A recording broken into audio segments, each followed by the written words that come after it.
Download aplikasi Bekal Islam dan kunjungi web bekalislam.com.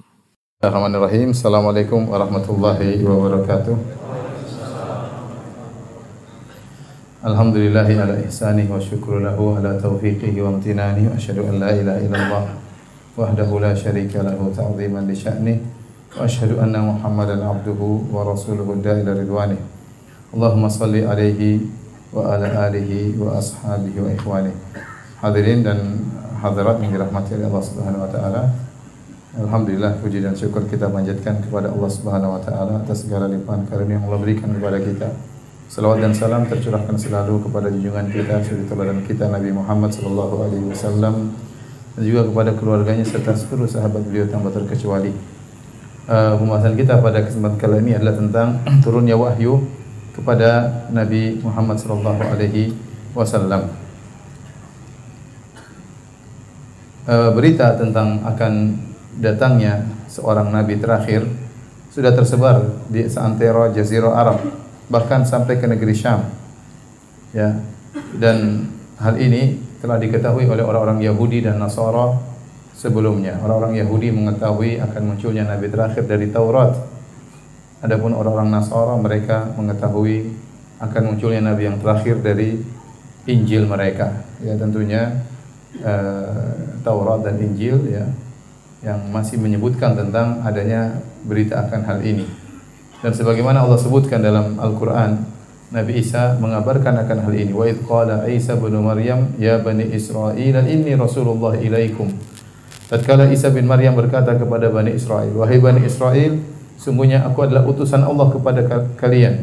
Musaddiqan lima bayyana yadayya minat Taurat.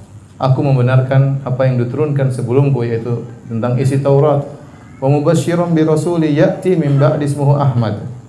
Dan aku beri kabar gembira kepada kalian tentang seorang rasul yang akan datang setelahku, namanya adalah Ahmad. Falamma ja'ahum bil bayyinati qalu hadza sihrun mubin.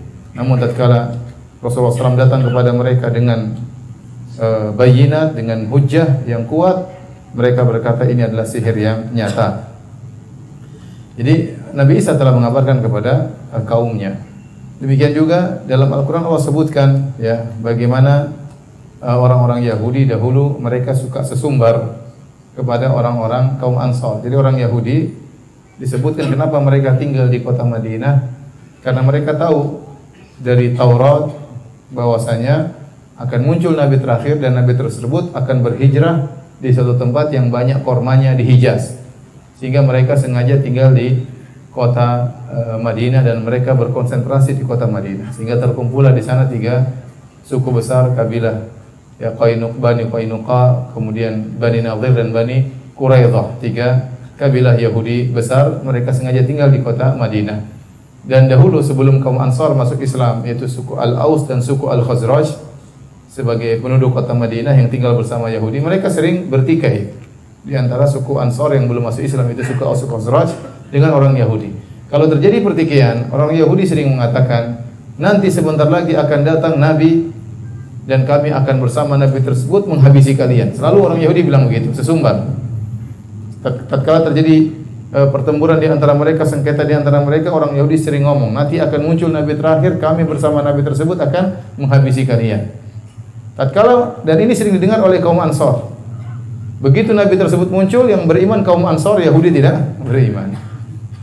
Makanya Allah sebutkan dalam surat Al-Baqarah, walamma ja'ahum kitabun min indillahi musaddiqun lima ma'ahum wa kanu min qablu yastaftihuna 'alal ladzina kafaru. Padahal mereka orang Yahudi dahulunya sering sesumbar bahwasanya kami akan menang terhadap orang-orang kafir.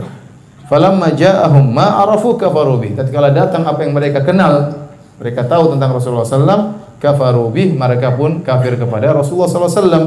Fala'natullahi 'alal kafirin. Maka laknat Allah kepada orang-orang yang kafir. Allah juga sebutkan tentang bagaimana mereka ngerti betul tentang Rasulullah sallallahu alaihi wasallam. Kata Allah, "Alladzina atainahumul kitaba ya'rifunahu kama ya'rifuna abna'ahum." Sungguhnya orang-orang yang diberikan Alkitab kepada mereka, diberikan Taurat, itu orang-orang Bani Israel, orang Yahudi. Ya'rifunahu kama ya'rifuna abna'ahum. Mereka kenal betul Rasulullah sebagaimana mereka mengenal anak-anak mereka. Allah beri gambaran yang sangat luar biasa. Orang-orang Yahudi mengenal Rasulullah seperti mengenal anak-anak mereka. Kita kalau punya anak, kita kenal betul anak kita. Bagaimana ciri-ciri fisiknya, apa kesukaannya, mainnya di mana, teman-temannya siapa. Jadi mereka kenal betul, mereka tahu Rasulullah SAW fisiknya seperti apa, kemudian hijrahnya kemana, mereka tahu. Seperti mengenal anak-anak mereka. Tetapi begitu datang Rasulullah SAW, mereka tidak beriman. Sebabnya cuma satu, gara-gara ternyata Nabi terakhir tersebut bukan dari Bani Israel. Mereka hasadan min indi anfusihim. Mereka hasad.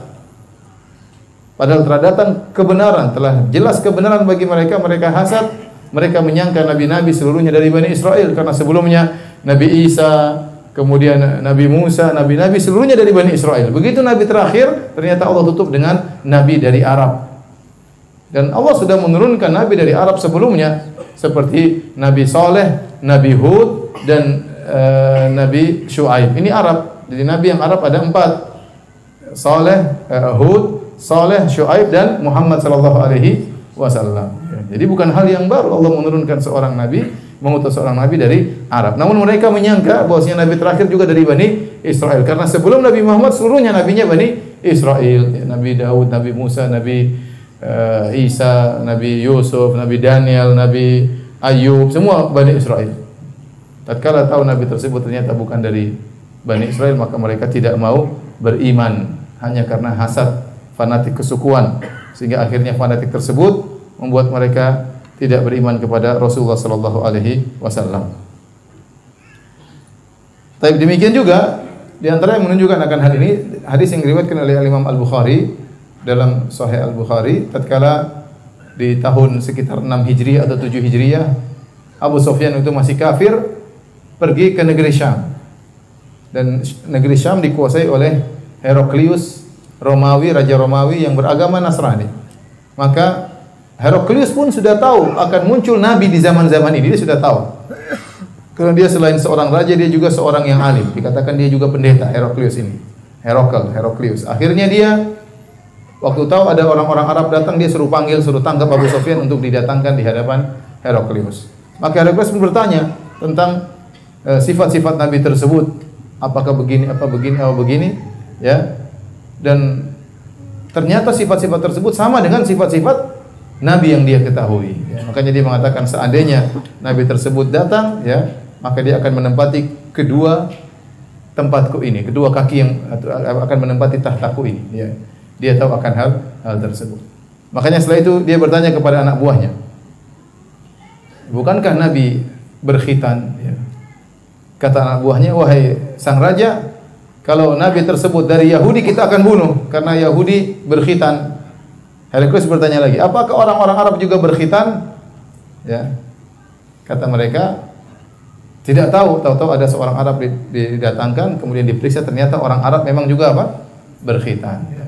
Jadi ternyata yang berkhitan bukan cuma orang-orang Yahudi, orang Bani Israel, bahkan orang Arab juga berkhitan. Dan di antara ciri nabi terakhir adalah diutus pada kaum yang berkhitan.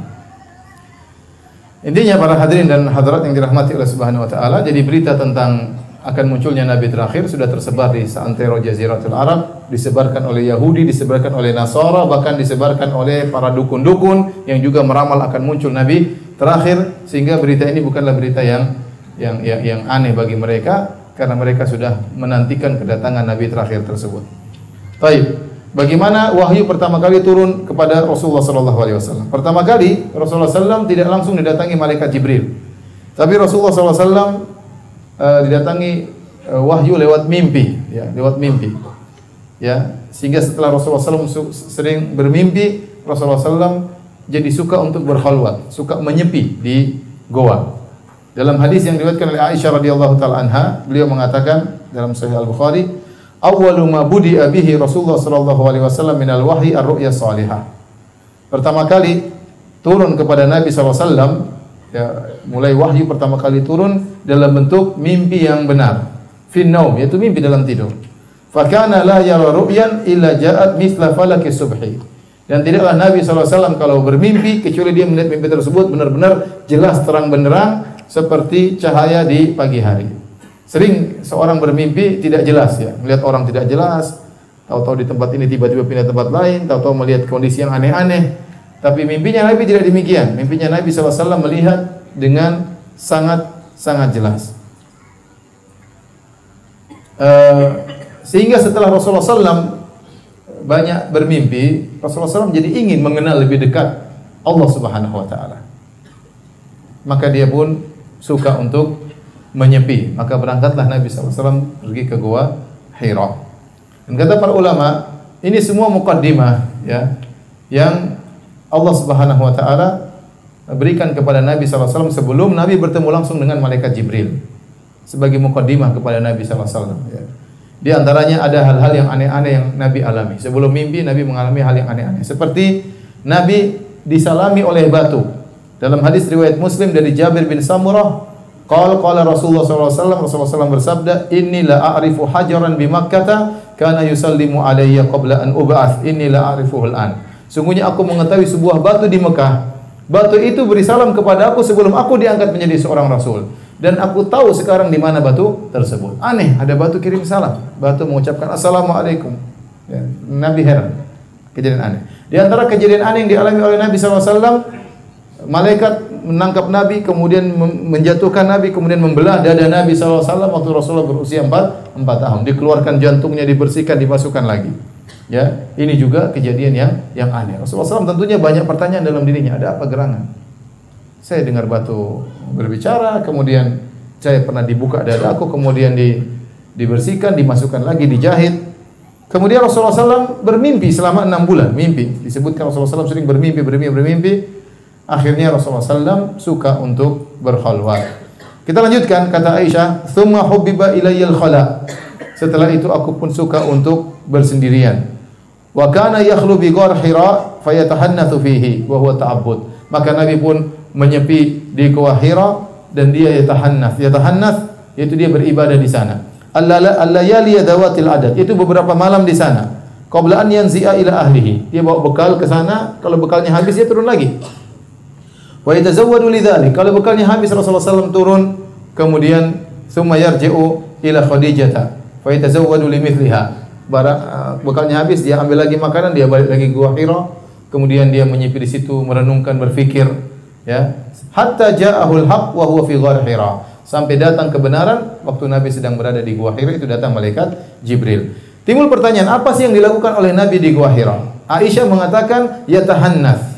Yatahannath dalam bahasa Arab diambil dari kalimat al-hinth. Al-hinth artinya dosa. Kalau kita artikan secara letterlek artinya Nabi menjauhi dosa-dosa. Sehingga sebenarnya mengatakan maksudnya Nabi sudah muak melihat kemaksiatan yang terjadi di kota Mekah. Ya. Terjadi minum khamar, main judi, zina di sana sini, syirik di mana-mana. Ya, anak-anak muda kacau semuanya. Ya, Rasulullah SAW sudah muak melihat seluruh kemaksiatan tersebut dan dia rindu ingin mengenal lebih dekat tentang Tuhannya. Maka dia pun pergi ke Gua Hira. Ya, ini pendapat. Ada yang mengatakan yatahannath, maksudnya yatahannath, yaitu Nabi SAW beribadah. Ya, beribadah di situ beribadah apa? Ada yang mengatakan Rasulullah SAW tafakkur, merenungkan tentang keagungan Allah Subhanahu wa taala. Ada yang mengatakan Nabi SAW bersedekah. Kalau ketemu orang miskin, Rasulullah SAW bersedekah kepada orang miskin. Ada yang mengatakan Rasulullah SAW beribadah dengan ibadahnya Nabi Ibrahim. Taib, ibadahnya Nabi Ibrahim bagaimana? Wallahu alam, kita juga enggak tahu.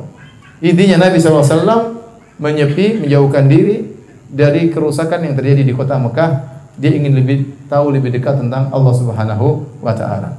Sampai akhirnya datanglah malaikat Jibril alaihissalam. Ya.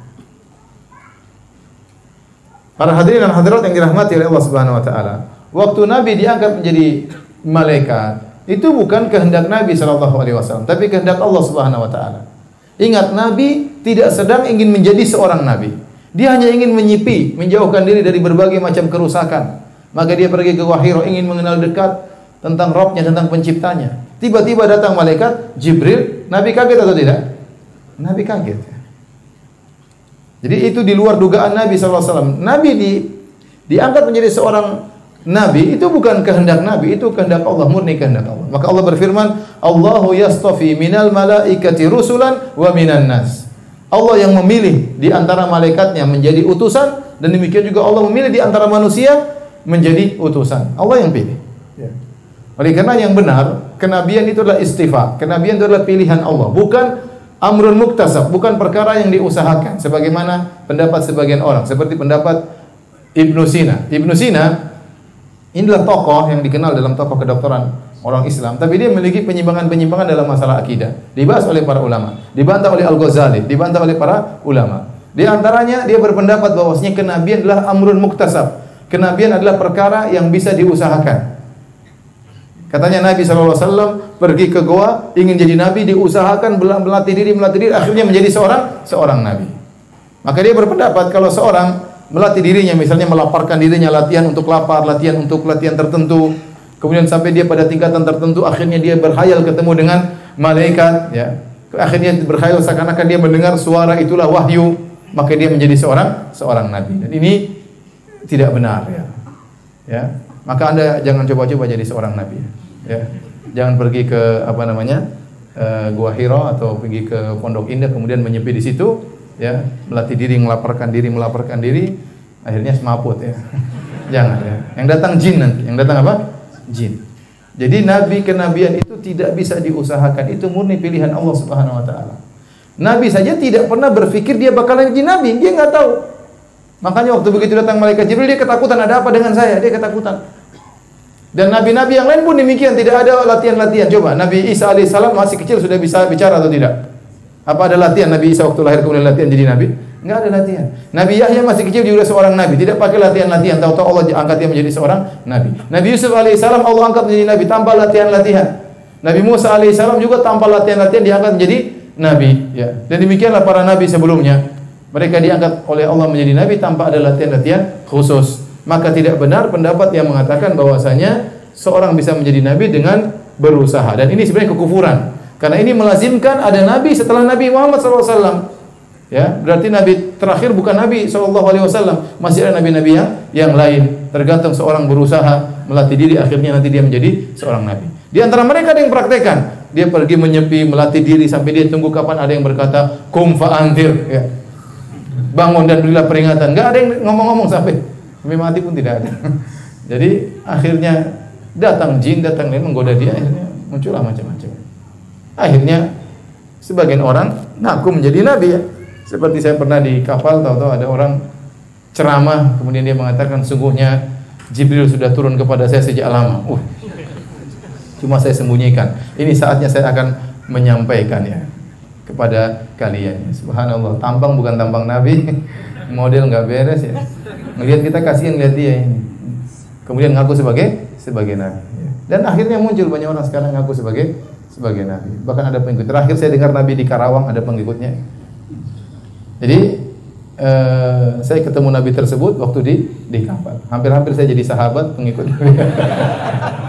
Jadi para hadirin hadirat yang mati Allah Subhanahu wa taala, tidak ada nabi bukan perkara yang kenabian bukan perkara yang bisa diusahakan. Itu murni anugerah dari Allah Subhanahu wa ta'ala, ya. Dan Ibnu Sina punya penyimpangan yang lain, seperti dia mengatakan alam adalah azali, ini juga tidak benar.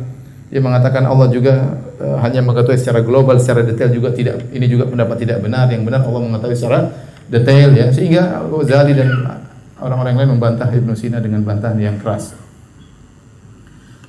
Baik.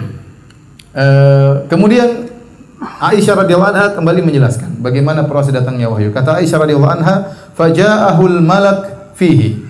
Maka datanglah malaikat di Gua Hira. Faqala, kemudian malaikat berkata, "Iqra, bacalah."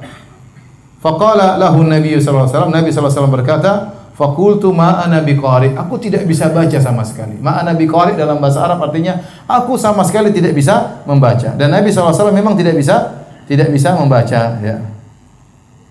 Sebagaimana Allah berfirman, "Wa ma kunta tatlu min qablihi min kitabin wa la takhutuhu bi yaminik idzal lartabal mubtilun." Kata Allah Subhanahu wa taala, kamu tidak pernah bisa membaca sebelumnya. Kamu tidak bisa menulis sebelumnya.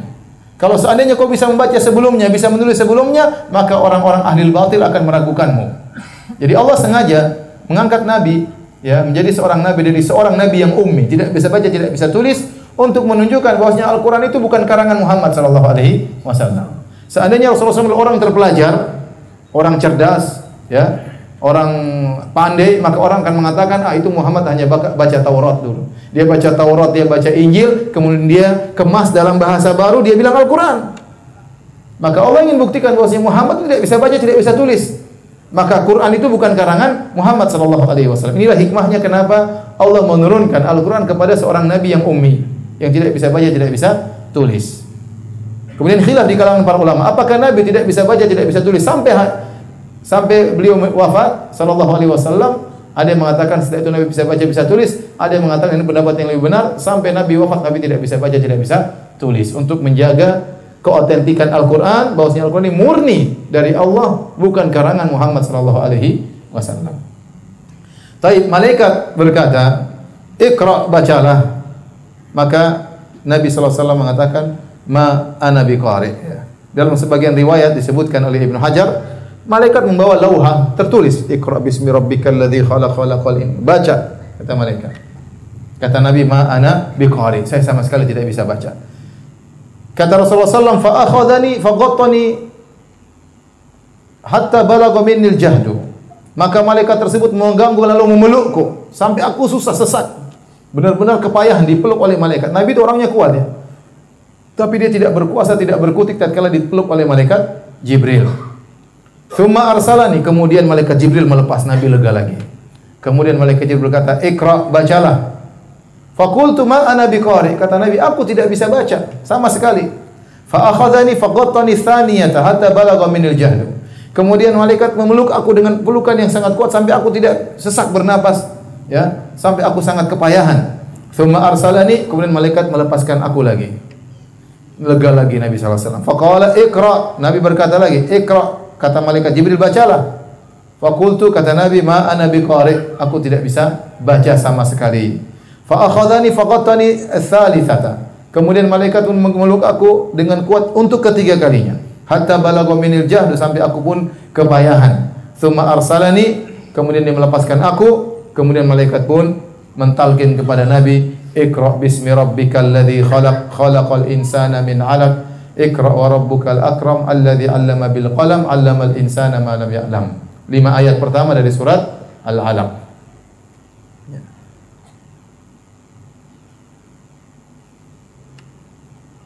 Baik, hadirin dan hadirat yang dirahmati oleh Allah Subhanahu wa taala, maka tatkala itulah Nabi diangkat menjadi seorang nabi ya.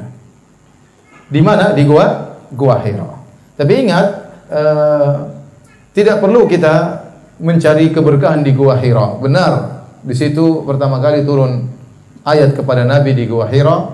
Namun Gua Hira tidak kemudian dijadikan tempat untuk ziarah. Orang ke sana kemudian mencari keberkahan. Mungkin ada yang ingin nongkrong di situ ya. Jawabannya tidak. Nabi tidak pernah naik lagi ke Gua Hira untuk kedua kalinya, paham?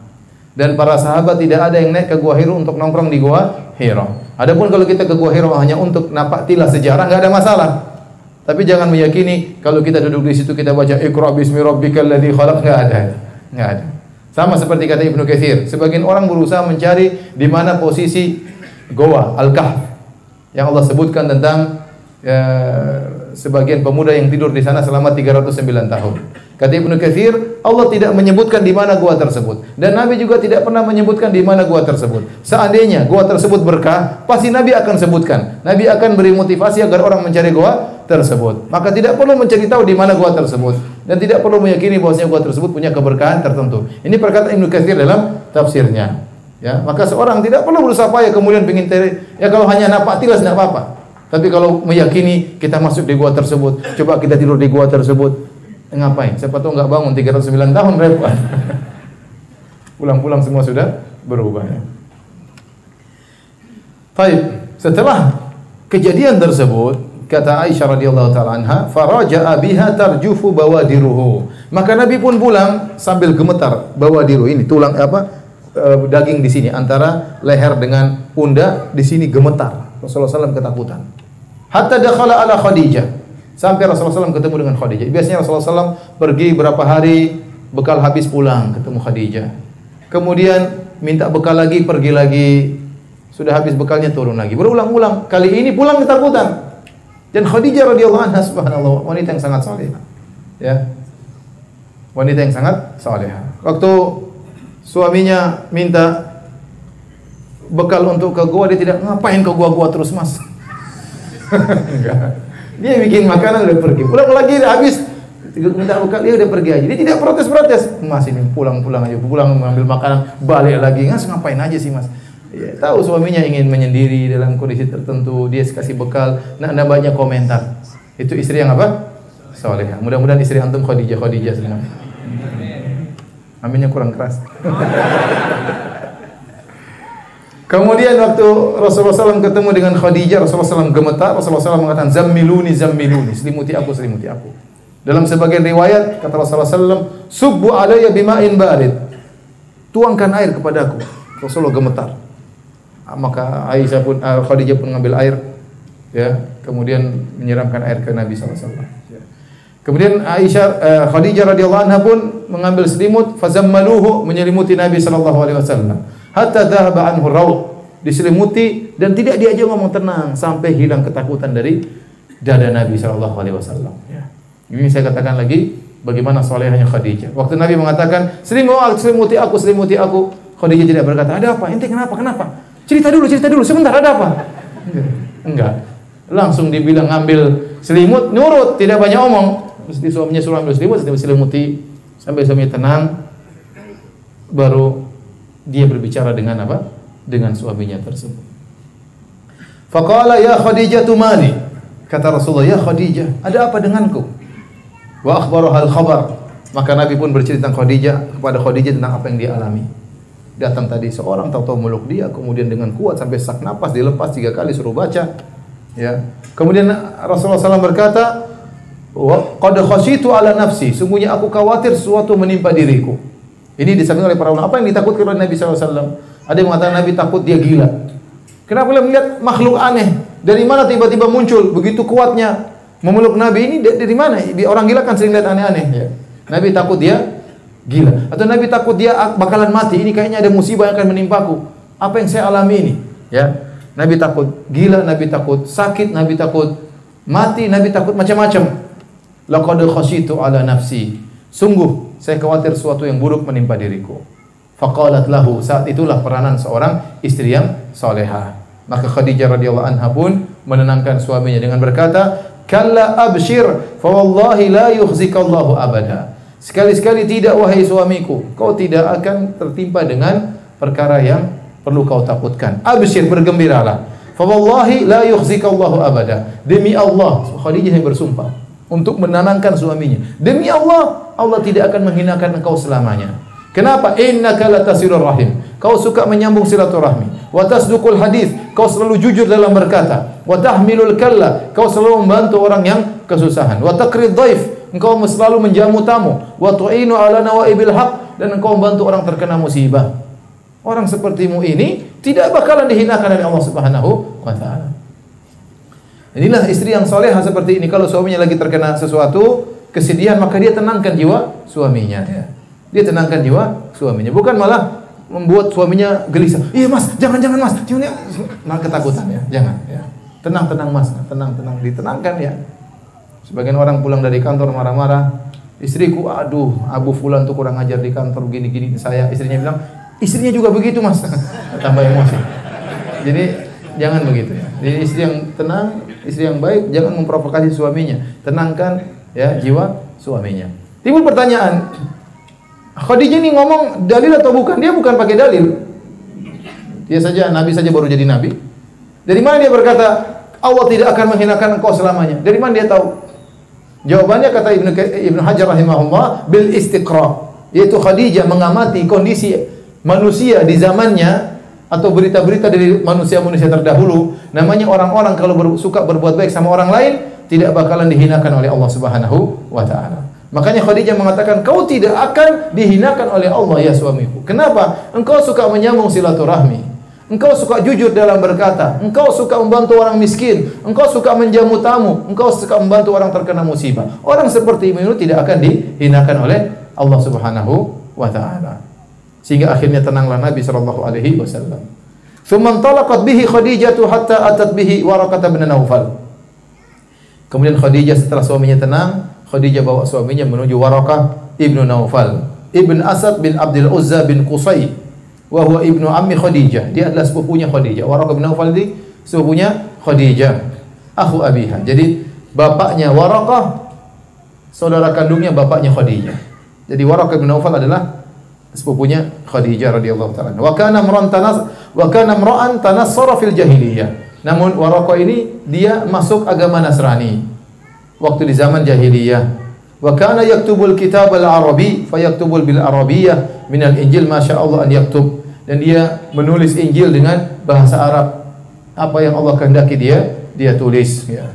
Wa kana syaikhan kabiran qad ami. Dan dia adalah seorang yang sudah tua dalam kondisi buta. Ya. Faqalat lahu Khadijah. Maka Khadijah berkata kepada Waraqah, "Ya ibna ammi wahai sepupuku, isma' min ibni akhi." Coba dengarkanlah dari suamiku, dari anak saudaramu. Faqala Waraqah ibna akhi, "Madza tara?" Waraqah bertanya, "Wahai putra saudaraku, wahai Rasulullah, wahai Muhammad, apa yang telah kau lihat?"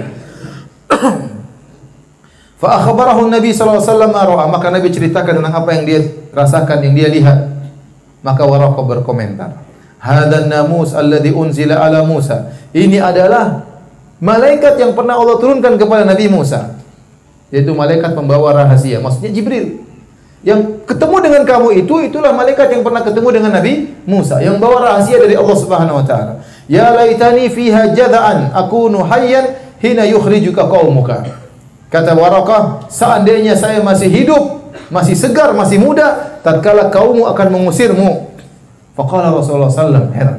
Aw mukhrijiyahum, apakah kaumku akan mengusirku? Faqala Waraqah, na'am, kau akan diusir oleh kaummu. Lam ya'ti rajulun qad bimithli ma ji'ta bihi illa udi. Tidak seorang pun yang datang membawa seperti yang kau bawa, yaitu tidak seorang nabi pun kecuali akan dimusuhi oleh kaumnya. Wa in yudrikni yaumuka ansurka nasran mu'azzaran. Seandainya waktu itu kau sedang diusir dan aku masih hidup, aku akan tolong engkau dengan pertolongan yang kuat. Tsumma lam yanshab Waraqatu an tufiya. Namun tidak lama kemudian Waraqah pun meninggal dunia. Kata para ulama, Waraqah termasuk dari Al-Ahnaf. Al-Ahnaf itu orang-orang yang masih berada dalam tauhid, meskipun di tengah-tengah kejahiliahan, meskipun orang terjerumus dalam berbagai macam kesyirikan, mereka orang-orang tidak pernah berbuat kesyirikan. Di antaranya Waraqah bin Naufal, di antaranya Muhammad sallallahu alaihi wasallam, di antaranya beberapa orang, sampai ada buku khusus judulnya Al-Ahnaf, yaitu orang-orang yang hidup di zaman jahiliyah namun mereka tidak melakukan kesyirikan. Fitrah mereka menolak itu semua. Di antaranya Waraqah ibnu Naufal. Jadi dia masih beragama Nasrani yang lurus, belum menyimpang, belum Nasrani yang syirik. Taib.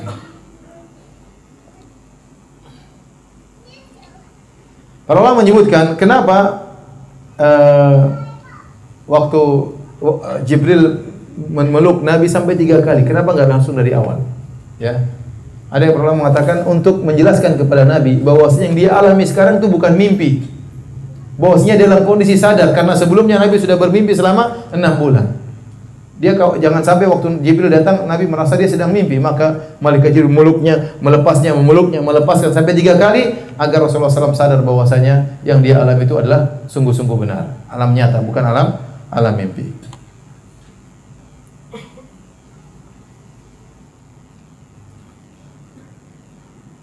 Dan dari sini kita tahu bahwasanya Waraqah adalah orang yang pertama yang membenarkan Nabi sallallahu alaihi wasallam. Lelaki pertama yang membenarkan Nabi sallallahu alaihi wasallam adalah Waraqah bin Naufal. Dan Rasulullah SAW kabarkan bahwasanya Waraqah di surga, ya. Ya, Rasulullah SAW mengatakan la tasubbu Waraqah, janganlah kalian mencaci maki Waraqah. Sungguhnya aku melihat Waraqah ibnu Naufal berada di surga. Fa inni ra'aitu lahu jannatan aw jannatain. Aku melihat dia diberikan oleh Allah satu surga atau 2 surga. Ini dalil bahwasanya Waraqah bin Naufal masuk surga. Namun kalau kita katakan siapa sahabat pertama yang masuk Islam adalah Abu Bakar radhiyallahu anhu. Jadi Abu Bakar masuk Islam setelah Nabi berdakwah. Tapi yang pertama kali beriman sebelum Nabi berdakwah siapa? Waraqah bin Naufal. Tapi setelah itu Waraqah bin Naufal meninggal dunia. Ya. Radhiyallahu taala anhu. Baik. Kapan turunnya wahyu? Ada khilaf di kalangan para ulama kapan turunnya wahyu. Sebagian ulama berpendapat setelah mereka sepakat bahwasanya wahyu turun adalah hari Senin. Wahyu turun hari Senin. Waktu Nabi sallallahu alaihi wasallam ditanya, wa su'ila Nabi sallallahu alaihi wasallam an siyami yaumil itsnain. Rasulullah SAW ditanya, Sahih Muslim, Rasulullah SAW ditanya, kenapa beliau puasa hari Senin? Maka Rasulullah SAW menjelaskan, fihi, ya, yaumun wulidtu fihi. Di situ hari aku dilahirkan. wa yaumun ub'ats, dan hari di mana aku diutus menjadi seorang nabi. Jadi Nabi dilahirkan hari Senin, Nabi SAW diangkat menjadi seorang Rasul juga hari apa? Hari Senin. Harinya disepakati oleh para ulama, namun kapannya khilaf. Sebenarnya mengatakan bulan Rabiul Awal, ada yang mengatakan bulan Rajab, ada yang mengatakan bulan Ramadan. Khilaf di kalangan mereka. Ya. Disebut oleh para ulama. Ya. Tapi bagaimana dengan firman Allah, Inna anzalnahu fi lailatul qadar. Sungguhnya kami menurunkan Al-Quran di Lailatul Qadar. Itu di bulan Ramadan. Kenapa masih ada khilaf lagi? Kata para ulama yang berpendapat bahwasanya bukan di bulan Ramadan, kata mereka karena maksudnya Allah menurunkan Al-Quran di bulan Ramadan adalah Al-Quran diturunkan secara full di Baitul Izzah. Secara full, setelah itu baru diturunkan secara bertahap sesuai dengan kejadian. Nah, tahapan pertama kali turun bulan Rabiul Awal atau bulan Rajab, tidak mesti bulan Ramadan. Apalagi mereka berpendapat bahwasanya Rasulullah SAW diutus menjadi seorang nabi tatkala genap usianya 40 tahun. Berarti harusnya bulan Rabiul Awal karena Nabi lahir tahun bulan apa? Rabiul Awal kata mereka. Berarti Rasulullah SAW nanti jadi nabi juga Rabiul Awal. Intinya ada khilaf.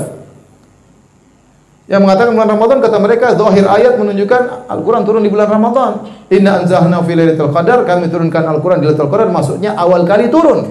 Ini pendapat dipilih oleh Syekh Utsaimin rahimahullah taala. Jadi Al-Quran turun di Lailatul Qadar di bulan Ramadan. Nah, kalau kita sudah tahu ternyata Al-Quran peristiwa ini Al-Quran turun kapan, ada khilaf, ada yang bulan Rajab, ada yang mengatakan bulan Rabiul Awal, ada yang mengatakan Ramadan. Kalau bulannya saja khilaf, apalagi tanggalnya?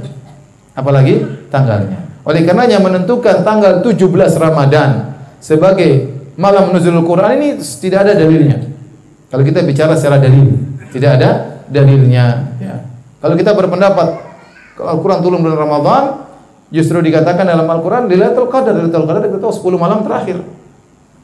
Harusnya tanggal 21 ke atas, malam 21 ke atas, bukan malam 17 atau bulan malam bukan hari tanggal 17. Wallahu a'lam bishawab, tidak dijelaskan dengan pasti kapan turunnya Al-Quran. Ya. Namun sebenarnya berpendapat kejadian tersebut waktu Rasulullah SAW didatangi malaikat Jibril adalah bulan Ramadan. Ya.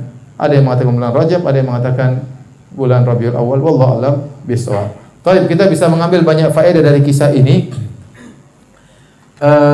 Pertama, Nabi SAW tidak berusaha menjadi seorang nabi, tapi kenabian adalah pilihan dari siapa? Dari Allah Subhanahu wa taala. Kemudian yang kedua, pentingnya memiliki istri yang salehah, tempat berbagi, tempat curhat ya. Maka bapak-bapak jangan suka curhat sama istri orang ya. Ibu-ibu juga jangan suka curhat sama suami orang. Berusaha curhat kepada pasangan hidup kita. Kalau kita bisa simpan sendiri itu baik, tapi terkadang seorang tidak kuat untuk menyimpannya sendiri. Dia ingin melepaskannya kepada orang lain dan itu akan meredakan kesedihan yang dia alami. Maka kalau dia ingin melepaskan sebagian kesedihannya, ingin curhat, maka pilihlah orang yang tepat. Di antaranya pasangan hidupnya. Ya. Latih diri untuk curhat kepada istri-istri yang soleha. Ada masalah ini, istri kemudian beri petunjuk, beri masukan kepada suaminya. Istri juga demikian. Bukan kemudian curhat di media sosial, di medsos. Curhat di status ya. Ada masalah dengan suami, tulis di status. Suami yang soleh begini-begini, suami yang buruk begini-begini. Supaya suaminya baca. Orang tanya ini kenapa tulis kayak gini? Suami juga begitu, nulis istri yang begini-begini, istri yang bejat begini-begini. Maksudnya dia nyindir istrinya. Jadi serang-serangan di media sosial ngapain ya, akhi? Nanti serang-serangan di kamar aja, nggak perlu serang-serangan di media sosial. Akhirnya ada masalah dengan keluarga, bikin status ganti lagi gambar profilnya, ganti picture-nya, ganti lagi, hati lagi terpotong lah, hati lagi tertusuk lah, hati lagi. Ya, ngapain seperti itu? Aib keluarga harusnya disembunyikan, bukan untuk diumbar. Kalaupun kita punya masalah, yang terbaik adalah curhat kepada Allah. Sebagaimana Yakub alaihissalam berkata, "Innama ashku bathi wa huzni ila Allah." Sungguhnya aku hanya mengeluhkan kesedihanku kepada Allah Subhanahu wa taala, tidak kepada yang lainnya. Tapi tidak semua orang bisa demikian. Sebagian orang ingin ngobrol, ingin menyampaikan kegelisahannya. Ya silakan, tapi jangan sembarang orang. Pilih orang yang soleh atau yang soleha sebagai teman untuk curhat. Kemudian tadi bahwasanya orang yang senantiasa berbuat baik, sering membantu orang lain, sering bersedekah jujur, tidak akan dihinakan oleh Allah Subhanahu wa taala. Dan dia akan meraih husnul khatimah. Dari Abu Umamah radhiyallahu taala anhu, Rasulullah SAW bersabda, "Sona'iul ma'ruf taqi masari as-su." Ketahuilah bahwasanya perbuatan-perbuatan baik kepada orang lain akan mencegah seorang dari kebinasaan yang buruk. Oleh karenanya kalau Anda ingin meraih husnul khatimah, sering berbuat baik sama orang lain. Sering berbuat baik sama orang lain, ya. Allah insyaallah berikan husnul khatimah. Saya berbicara tentang seorang yang saya tahu, ya, dari kerabat saya. Dia jarang sholat, hampir nggak pernah sholat. Sampai umur 80-an. 79 atau 80, tahu-tahu dia ada kasus sama istrinya. Istrinya udah ngaji, kemudian hampir mau cerai, akhirnya mereka panggil saya untuk apa? Menyelesaikan masalah. Ini orang yang hampir jarang sholat. Ya pas-pasan lah agamanya, nggak ngerti Quran juga nggak. Ini pokoknya agamanya sangat minim. Tapi dia baik, suka nyambung silaturahmi, sudah ke sebelah sana, suka datang ke keluarga-keluarga, bantu-bantu, bahkan membantu ibu saya, membantu banyak yang dia bantu. Di akhir hayatnya, tahu-tahu dia mulai mengenal sunnah, dia mulai belajar, mulai sholat, mulai dibimbing. Kemudian umur berapa? Umur 84 tahun kalau nggak salah, atau 80 tahun saya agak lupa. Kemudian dia meninggal dunia. Pas meninggal, istrinya cerita sama saya, tante cerita sama saya, dia bilang, "Asyhadu an la ilaha illallah wa asyhadu anna Muhammadar Rasulullah." Istrinya heran, ini ngapain teriak-teriak gini? Ternyata meninggal. Subhanallah. Ternyata meninggal dunia. Ya.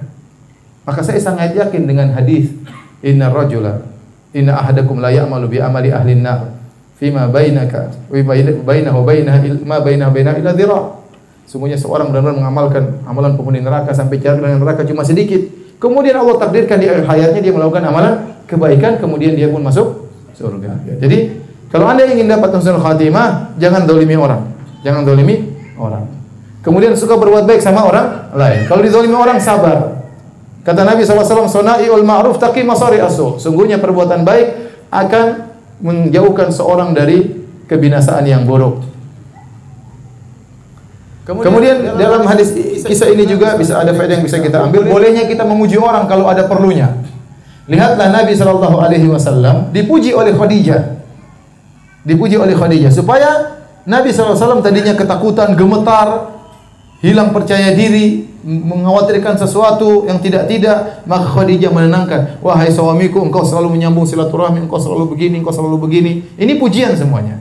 Jadi dibolehkan dalam kondisi-kondisi tertentu. Oleh karena kalau kita perhatikan dalil-dalil tentang masalah pujian, banyak dalil yang melarang memuji. Melarang memuji. Ya. Contohnya Rasulullah SAW mengatakan dalam hadis Miqdad berkata, "Amarana Rasulullah SAW an nahthiyya fi wujuhil maddahin turab." Nabi memerintahkan kami untuk melemparkan pasir ke wajah orang yang suka muji-muji.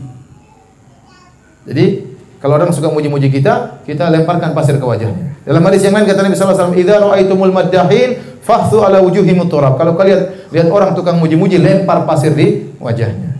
Kalau orang muji-muji kita, sebentar, ngapain Mas mencari pasir? Sini, lempar wajahnya. Kenapa? Karena pujian itu berbahaya. Menghilangkan keikhlasan seorang. Merasa orang lebih besar daripada yang seharusnya. Tadi dia pakai topinya nggak cukup lagi karena kepalanya jadi besar. Makanya Rasulullah SAW, ya, waktu ada orang memuji-muji kepada sahabat yang lain, maka Rasulullah SAW mengatakan, "Waihak, qata'ta unuka sahibik." Celaka engkau telah memotong leher saudaramu. Rasulullah yaqulu miran, ulang-ulang, kau telah membunuhnya. Ya. Maka kata Rasulullah SAW, "In kana ahadukum madihan." Kalau seorang di antara kalian ingin memuji, la mahala, dan dia memang harus memuji, falyaqul. Maka begini cara memuji kata Nabi. "Ahsibu kada wa kada." Bilang aja, menurutku orang ini begini. Wa in kana yura annahu kadzalik. Menurutku demikian. Wa hasibu Allah yang lebih tahu tentang dirinya. Kalaupun kau harus memuji, pujilah caranya demikian. Wala yuzakki 'ala Allahi ahadan, dan jangan seorang mendahului Allah dalam memuji. Anda memuji orang, lihat zahirnya, Anda tidak tahu isi hatinya bagaimana. Nah, kalau Anda pun harus memuji, Anda bilang tadi, "Menurut saya engkau begini." Dan Allah lebih tahu tentang dirimu. Kalaupun Anda harus memuji. Kalau bisa tidak perlu memuji. Karena tadinya ada orang ikhlas, gara-gara Anda puji akhirnya dia jadi riya, jadi sombong, jadi angkuh. Contoh, ada ustaz habis ceramah. Terus tanya sama murid, "Gimana tadi ceramah saya?" Nanti, "Mantap Ustaz, mantap." Ustaz langsung, "Oh, begitu ya?" Terbang melayang ustaznya. Bilang aja biasa aja Ustaz. "Alhamdulillah, mudah-mudahan bermanfaat Ustaz." Mudah-mudahan orang ngamalkan Ustaz. Gitu aja, jangan malah muji ustaznya sehingga ustaznya melayang-melayang ya. Ini tidak baik. Akhirnya ustaznya setiap kali ngisi pengajian tanya lagi gimana tadi? Gimana tadi? Ingin dipuji sama muridnya. Jadi. Dan ini bahaya. Lihat di medsos sekarang, di medsos orang nukil pujian orang tentang dirinya. Ini si fulan puji saya, dia posting.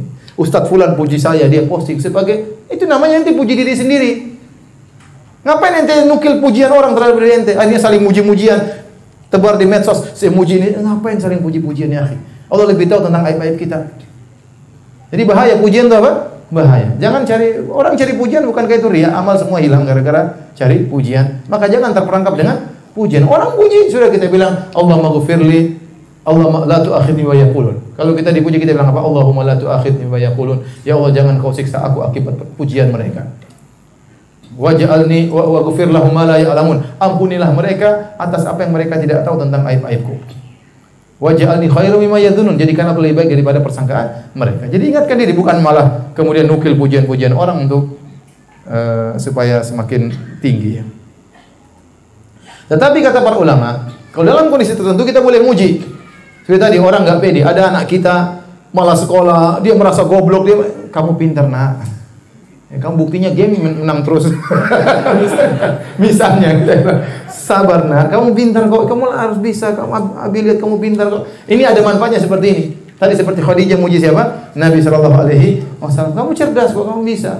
Insyaallah ada orang malas-malas dakwah. Ayo Ustaz dakwah Ustaz, banyak orang dapat hidayah Ustaz. Kemarin ada orang senang sama dakwah antum. Saatnya kita puji. Lihat kondisi, ketika dia lagi malas, kita puji. Kalau lagi naik jangan tambah pujian. Nanti tambah melayang ke atas, repot. Ya. Sudah peringatan. Baik, azan nanti kita lanjutkan setelah salat sekaligus tanya jawab. Allah taala alam bisawab.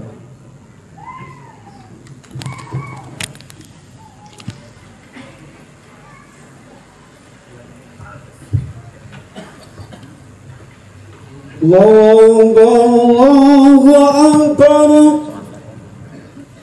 Allahu Akbar. Allahu Akbar. Asyhadu an la ilaha illallah.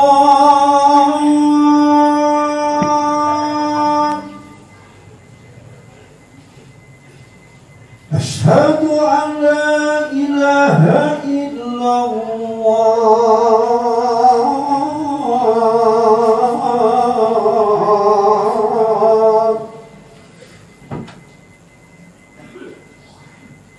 Asyhadu anna Muhammadan Rasulullah.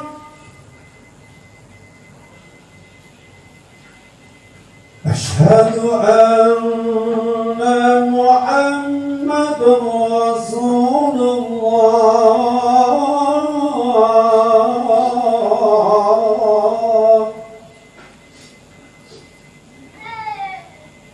Hayya 'alas salat.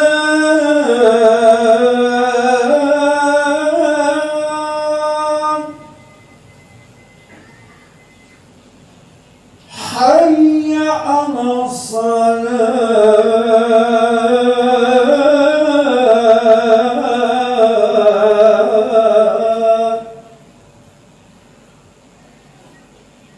Hayya 'alal falah.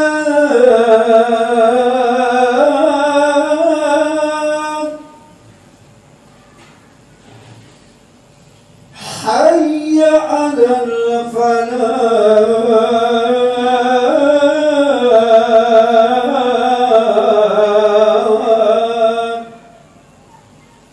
Allahu Akbar. Allahu Akbar. La ilaha illallah.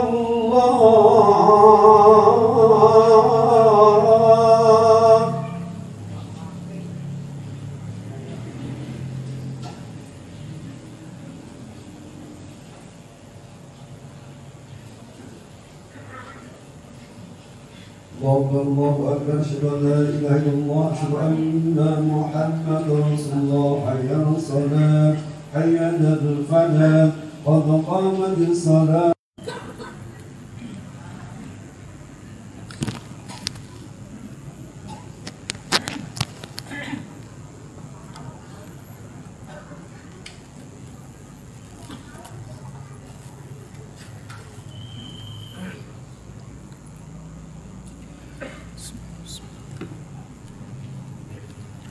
Bismillahirrahmanirrahim. Assalamualaikum warahmatullahi wabarakatuh.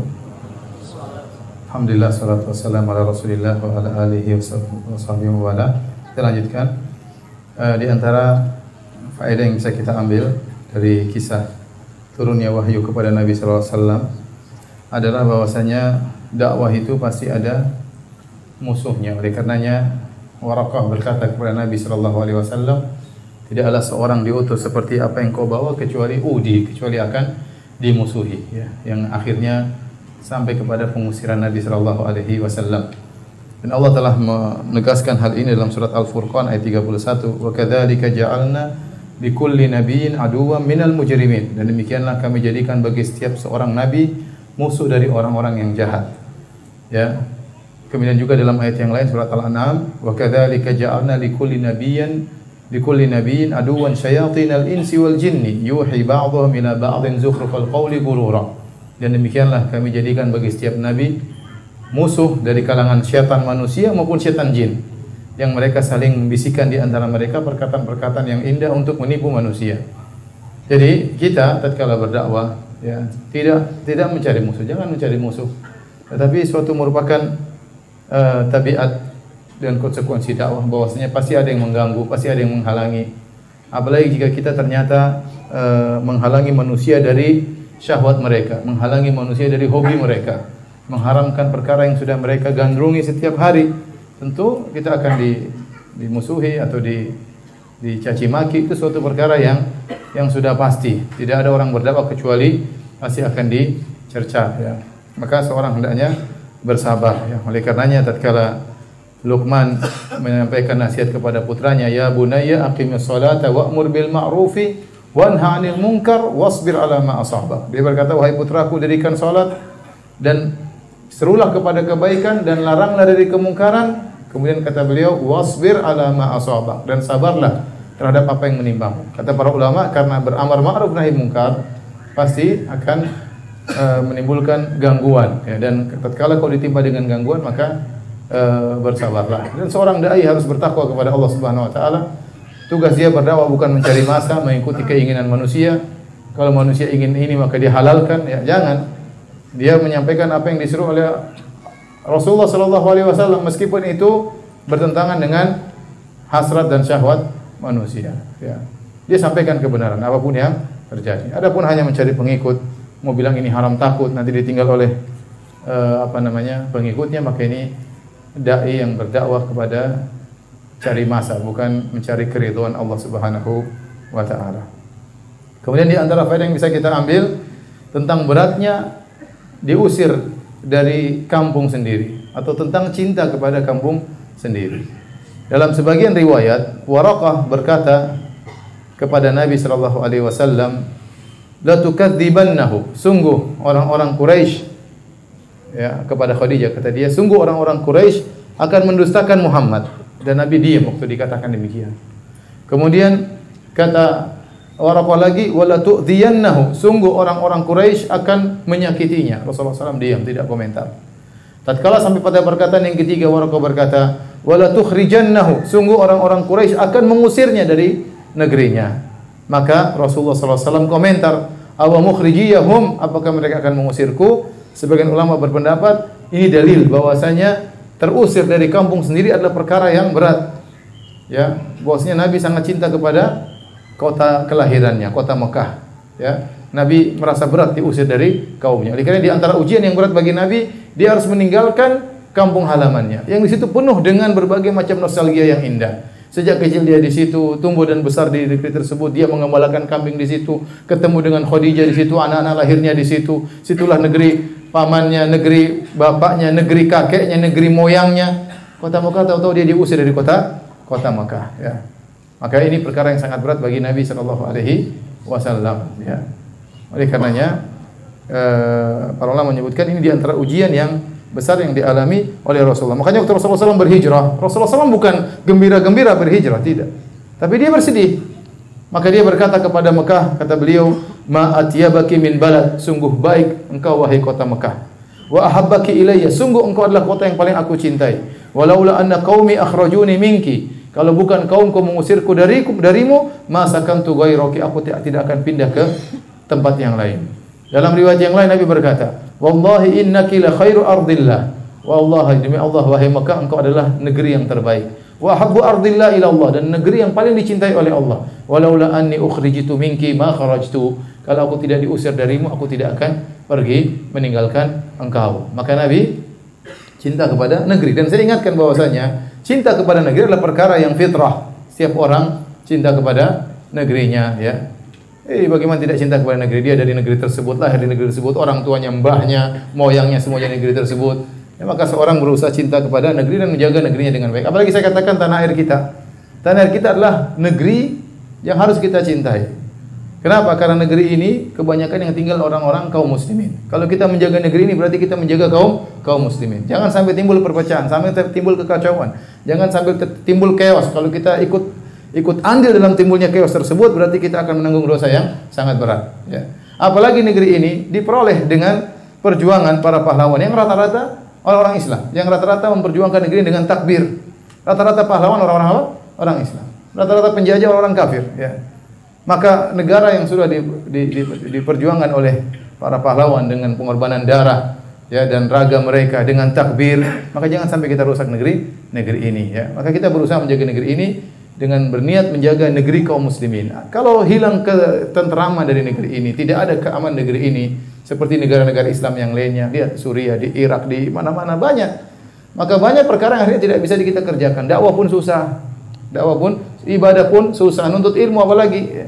Ekonomi enggak jalan, agama tidak jalan, maka jangan sampai kita terprovokasi, ya, kemudian kita ikut andil dalam merusak keamanan negeri ini. Kalau ada kesalahan, perbaiki dengan cara yang baik, bukan dengan cara anarkis sehingga akan timbul hal-hal yang tidak kita inginkan. Cukuplah negeri-negeri di sekitar kita menjadi pelajaran bagi kita. Jangan sampai kita mudah terprovokasi. Kita ingin kebaikan, tapi ada cara yang terbaik untuk menempuh atau memperbaiki kekurangan yang ada.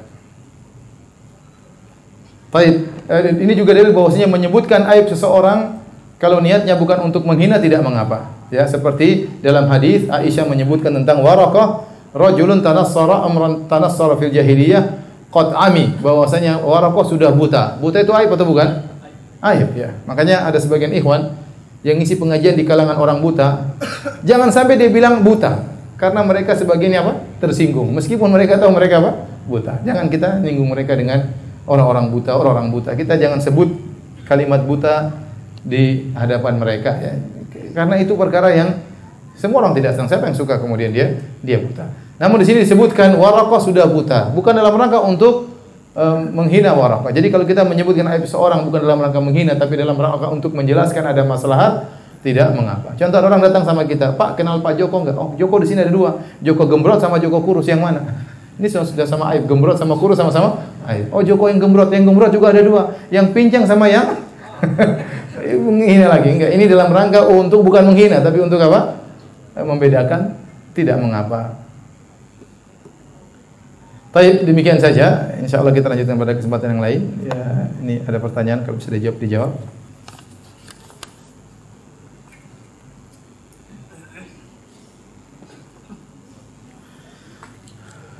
Ustaz mau tanya, kenapa akhir-akhir ini Ustaz tidak jadi imam salat lagi? Perasaan baru sekarang tidak jadi imam salat. Kemarin salat jadi imam. Enggak apa-apa, ya. Mas, enggak apa-apa. Enggak ada apa-apa. Enggak ada masalah.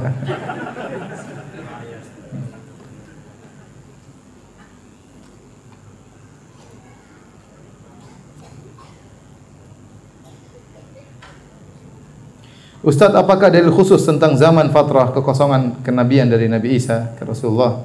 Karena pertemuan sebelumnya dikisahkan Khadijah mengajak Rasulullah bertemu dengan saudaranya Naufal, Waraqah bin Naufal yang masih mengikuti ajaran Nabi Isa. Bila tidak ada dalilnya, bagaimana keadaan kaum tersebut di akhirat? Jadi barang siapa yang belum sampai kepadanya hujjah, kata Allah, wa ma kunna mu'adzibina hatta nab'atha rasula. Kami tidak akan mengadab ya sampai kami mengutus seorang rasul, yaitu sampai ada hujjah yang sampai kepadanya ya. Jadi ini berlaku kapan saja ya. Di antaranya misalnya tidak usah di zaman fatrah. Contohnya misalnya di suatu daerah, apalagi zaman dahulu belum ada internet, belum ada komunikasi, mungkin di hutan-hutan banyak orang tidak pernah kenal tentang Islam ya. Atau di pedalaman Eropa mereka tidak pernah kenal tentang Islam. Ataupun mereka dengar tentang Islam, Islam teroris, maka dia tidak pernah tertarik untuk mendengar tentang Islam.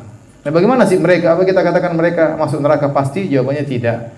Kita katakan mereka di dunia hukumnya kafir karena mereka bukan orang Islam. Tapi di akhirat urusan Allah, Allah akan menguji mereka dengan cara yang Allah kehendaki. Semoga datang dalam hadis ya, Allah akan menguji mereka dengan cara Allah Subhanahu wa taala ya. Jadi orang-orang yang tidak sampai hujah kepada mereka tidak bisa kita vonis mereka di neraka jahanam. Tapi kita kalau mereka meninggal ya tidak dikuburkan di kuburan kaum muslimin. Ya, karena mereka statusnya kafir secara agama di dunia. Ya, tapi di akhirat kita tidak tahu ya. Adapun sekarang rata-rata orang sampai kepada mereka Islam, di mana-mana internet ada, di mana-mana orang bisa cari tahu tentang Islam. Maka uzur semakin sedikit karena informasi begitu kuat zaman sekarang. Oleh karena kita dapati betapa banyak sekarang orang masuk Islam begitu cepat di negara-negara Eropa. Banyak sekali orang cepat masuk. Hampir tiap hari orang masuk Islam. Saya masih ingat waktu saya ke Australia beberapa waktu lalu. Jadi ada orang-orang kafir demo anti-Islam. Demo anti-Islam, mereka kumpul semua di Melbourne kalau nggak salah. Kumpul, tidak banyak, puluhan ya. Puluhan. Kemudian ada demo balasan dari orang kafir juga yang bela Islam. Lebih banyak daripada yang demo anti-Islam. Jadi maksudnya mereka sudah dengar tentang apa? Islam. Karena sekarang informasi begitu kuat. Hampir setiap hari saya punya kawan juga dari Amerika, dia cerita dulu saat saya tinggal belasan tahun lalu di Amerika. Kalau kita mau sholat Jumat, ada polisi datang ngitung. 1, 2. Kalau 300 sudah nggak boleh datang lagi. Nggak boleh sholat lagi. Terlalu banyak 300. Jadi dia tunggu di pintu masjid 1, 2. Sudah 301 nggak boleh. Sekarang di situ orang sholat Jumat tutup jalan, tidak ada lagi ngitung-ngitung. Sudah banyak orang masuk Islam. Jadi informasi begitu kuat sehingga orang sekarang, mohon maaf, di mana gereja di luar negeri gereja-gereja dijual kosong, dijual ya, nggak ada yang datang ya, nggak ada yang datang, akhirnya dijual. Sampai saya nanti tolong dihapus ini semuanya ya. Sampai tatkala saya ke Amsterdam di Eropa dibuat peraturan oleh pemerintah Belanda tidak boleh jual gereja. Kenapa? Kalau dijual pasti yang beli orang Islam yang beli. Kita sampai bayangkan kalau kita kan aib, masa masjid kita jual kali sama agama lain. Itu terjadi banyak di negara-negara Eropa. Kenapa? Karena mereka sudah bosan dengan apa yang mereka yakini. Apa yang mereka yakini tidak mendatangkan kepada kebahagiaan. Mereka menemukan sesuatu yang baru yang mendatangkan kebahagiaan. Hidup mereka foya-foya.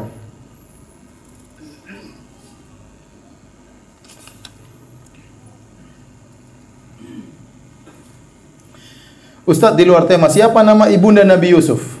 Konon namanya Rahil. Konon namanya apa? Rahil. Disebutkan dalam sebagian buku, tapi saya tidak tahu tentang kesahihannya karena tidak ada hadis yang sahih tentang ini. Kenapa pengen tahu nama ibundanya Nabi Yusuf?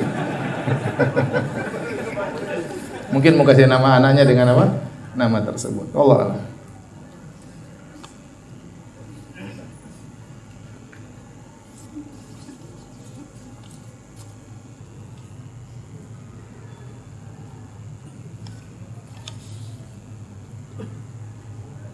Apa referensi buku Sirah Nabawiyah yang sesuai dengan kebenaran? Saya rasa yang bagus yang saya terjemahkan 2 buku. Pertama judulnya Rahiqul Makhtum, Ar-Rahiqul Makhtum karangan Safiur Rahman Al-Mubarakfuri. Ini buku sederhana bagus untuk dibaca. Sirah intinya itu aja. Cuma mungkin pemaparannya, mungkin faedahnya. Yang kedua buku judulnya Fiqhus Sirah, juga sudah diterjemahkan dari penerbit Pustaka Darus Sunnah. Itu juga bagus.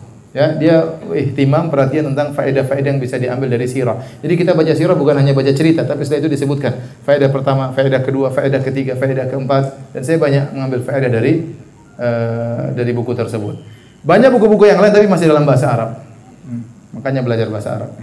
Ya, di antaranya seperti As-Sirah An-Nabawiyah Shahihah karangan Dr. Akram Al-Umari, itu bagus, itu jadi 2 jilid dan itu jadi kurikulum kita di Universitas Islam Madinah waktu saya kuliah hadis waktu S1. Jadi banyak buku-buku yang lain tapi masih dalam bahasa Arab.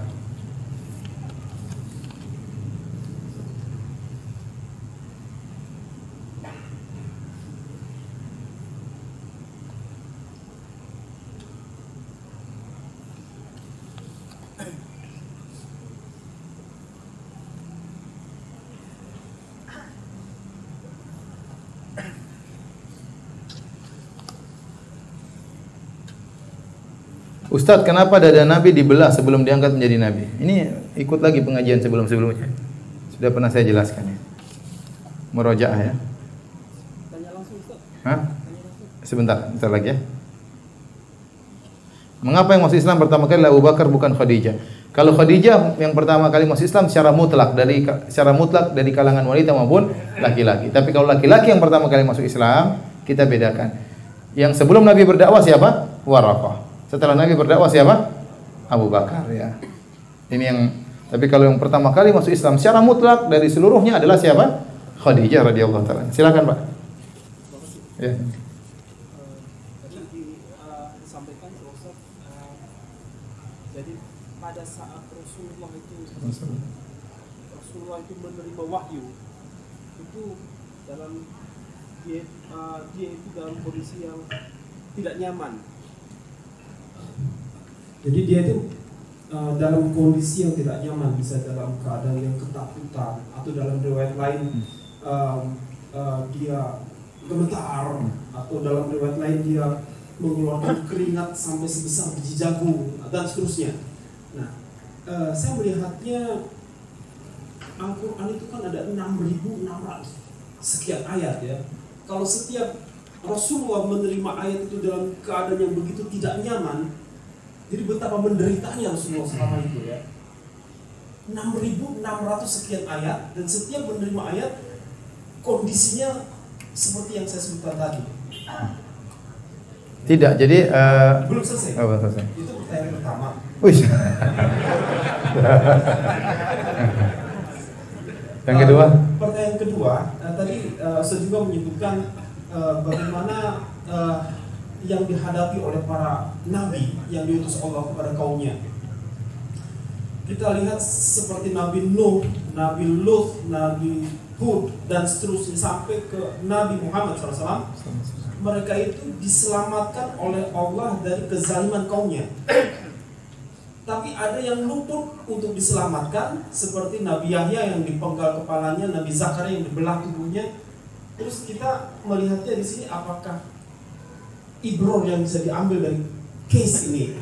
Apakah itu tentunya kita tidak menurunkan status kenabiannya ya, dengan dia dipenggal dan seterusnya. Tapi kita pengen memahami kenapa Allah tidak menyelamatkan Yahya, tidak menyelamatkan Zakaria dari gangguan umatnya. Ya. Terus kemudian yang ketiga, 3A. Yang ketiga. Nanti saya lupa pertanyaannya kebanyakan. Tadi saya cemas, Ustaz. Ustaz bilang memuji itu begini dan begitu ya, harus dilempar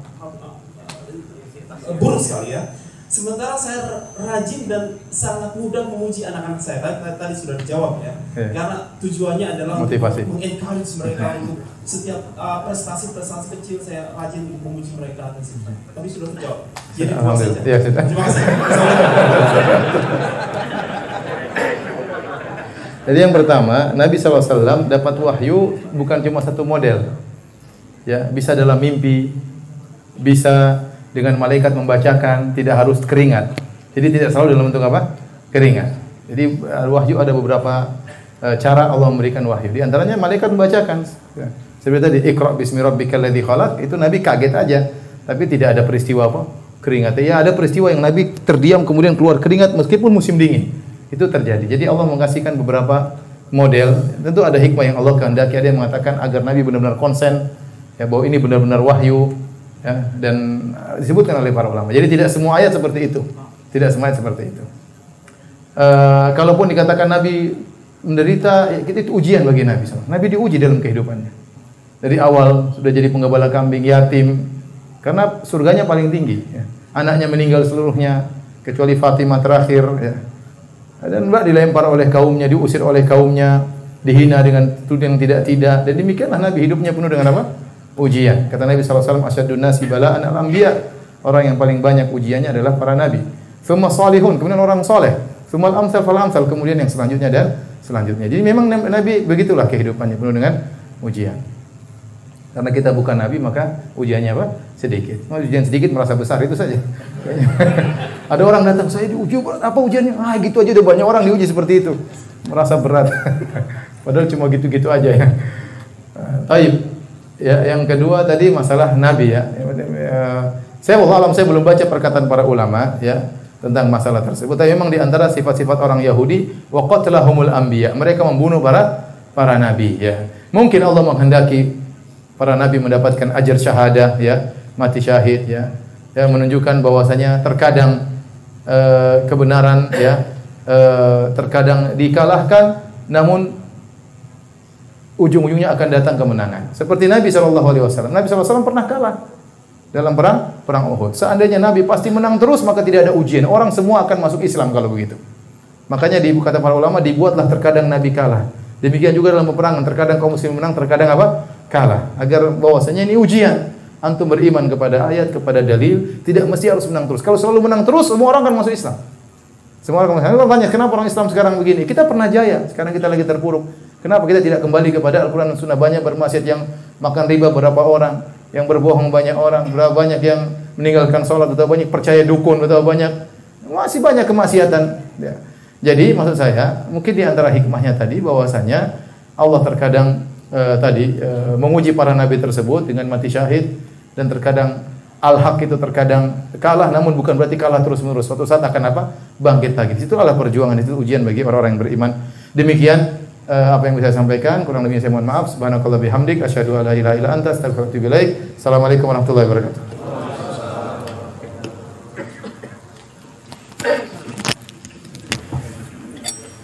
Demikianlah jemaah mulia kajian ilmiah